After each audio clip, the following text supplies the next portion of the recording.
Hi everybody, Bob Ogilvy, Project Manager and Professional Coach. So today's question, how do I do a business analysis?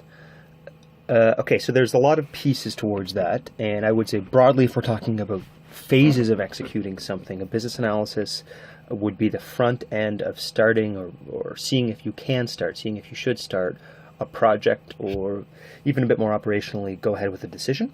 So there's two particular tools that I want to mention here. And there's a lot more you can get into in business analysis. And broadly speaking, again, I think business analysis, I would frame it as an important and front-end piece of project management. So that's a whole other question about project management and that. But two things I want to mention here are cost-benefit analysis and opportunity cost.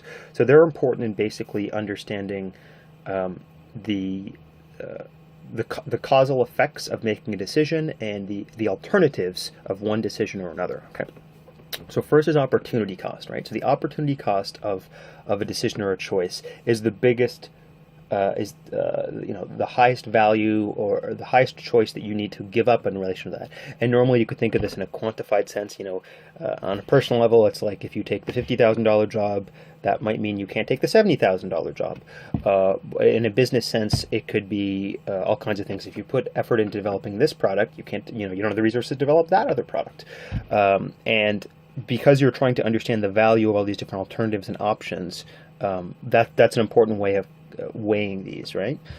So in general, you want your opportunity cost to be, you could think of it as low as possible, or relative to your decision, definitely be lower than the choice you're going ahead with, which is to say it would be rather illogical, all things considered, for you to pick the $70,000 over the $50,000, to not pick the $70,000 over the $50,000 jobs, all other things being equal. Now, in the use case of jobs, there's lots of other factors involved.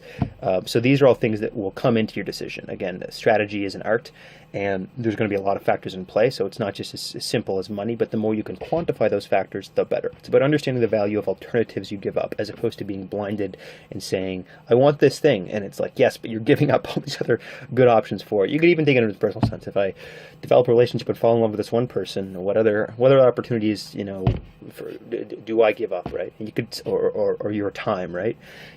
Should I do nothing, or should I spend 2 hours going to the gym? Well, compared to doing nothing, 2 hours going to the gym is rather healthy and productive. Maybe you should do that. Okay, so opportunity cost, critical.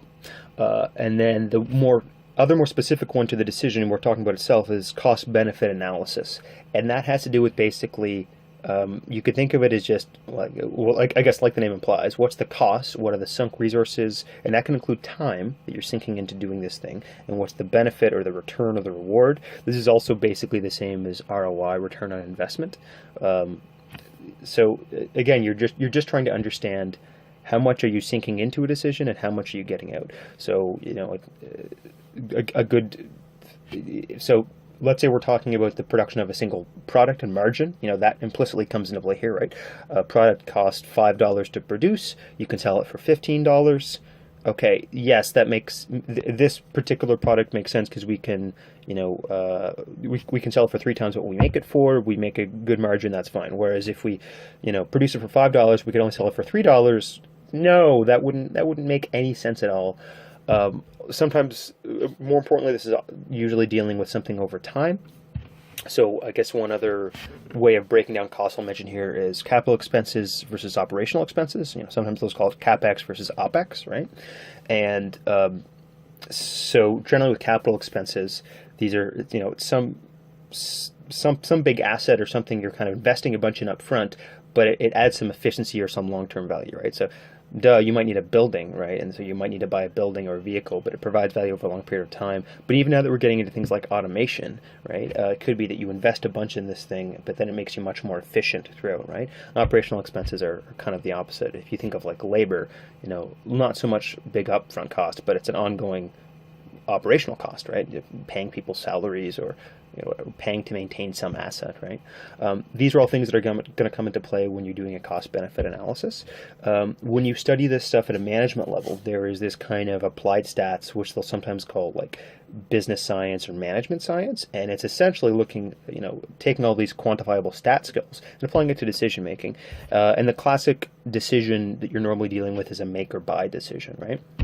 And I would say one way you tend to see that is that at the lower levels, you want to buy that good or service because it's cheaper per unit just to deal with the on-demand amount you need, or given your cash flow, what you're able to afford. And then as it reaches a certain volume, it might make sense that you would make that on your own, right? So you could. One thing that's commoditized a lot in the past number of years is that now IT services or hosting services are way cheaper, right? But let's assume that that wasn't so much the case. It could be something where, let's say, we're talking about having your big own server yourself, and some professional, whatever, IBM something blade server costs $10,000, right? But it can do all this great, amazing stuff, and if you think about the amount of capacity that it can do, it's fantastic. But so beyond saying, one, you might not have that money. Two, that doesn't make kind of marginal sense in terms of your operational needs. So you hit a certain size threshold, right? So in this sense, cost-benefit analysis becomes the kind of make or buy decision of, okay, well, below this number of number of servers I need to run, it makes sense just to host it on Amazon, right? But once I surpass a certain threshold, then I'm just going to invest in my own IT services. And it could be like that with anything. It could be like that about production. It could also be if there's fundamental changes in something, you go the other way around, right? You had a bunch of on-demand HR people on staff, but your company stops growing, like you're at a reasonable size, and they did their training stuff, and you feel you're not getting enough value, and so you reduced your HR staff to maybe half or whatever, but now you have more on-demand people you can bring in for particular training needs, right? That would be a kind of cost-benefit analysis, right? A kind of make or buy decision. You would prefer to buy the more expensive per unit expert labor when you need it, as opposed to having the ongoing expenses of a bunch of salary people on staff. These would all kind of relate to it. Okay, so just to recap, opportunity cost is really important in understanding the value of alternatives you're giving up, and therefore, which option you should take. And cost-benefit analysis is all about understanding the marginal difference in gain. You sink this much in and you get this much out, and therefore, this is a good or a bad decision to proceed with. So these are all a chunk of what I would call business analysis, even though overall business analysis is really, I would say, a front-end piece of project management. So if you're interested in this, there's a whole other area that deals with business analysis. And if any of you are business analysts out there, I'm sure you'll know much more about this, but we can have more videos about that in the future. I hope you learned something today. I'm Bob Ogilvy, Project Manager Professional Coach. I'll talk to you guys again soon.